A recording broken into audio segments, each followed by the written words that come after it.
It is the largest land burn in North America, the California condor. The vultures are endangered, but a program led by the U.S. Fish and Wildlife Service is trying to save them. Our KTLA's Chip Yost traveled to a wildlife refuge near Bakersfield to see what's being done. So we have 4 condors kind of circling over the hillside across the valley from us. At the Bitter Creek National Wildlife Refuge, about 35 miles southwest of Bakersfield, an amazing recovery story is underway. The California condor, once speeding towards extinction, is making a comeback. We are seeing gains in the population. We are seeing condors breeding in the wild and pairing up and finding their own food and doing everything that they need to do to be successful. With a 9.5-foot wingspan, the California condor is the largest land bird in North America. But at one point in the 1980s, worldwide, there were only about 24 of them known to be left in the wild. So that's when a decision was made to try and capture them. In 1987, the last known California condor living in the wild was captured on this hillside and put into a captive breeding program in an effort to save the species. This is video of that last condor as it was taken away.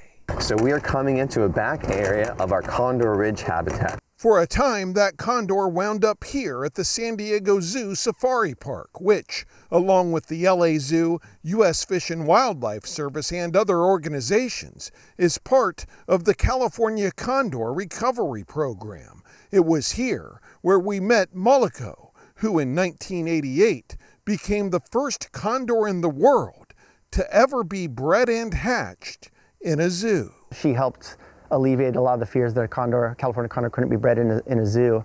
After 1988, when she hatched, LA Zoo, and we had more and more success. So this is Sola's egg, first egg of the season. Artificial incubation combined with other techniques have helped increase reproduction rates. As more California condors from the program are released to the wild, they're also reproducing naturally.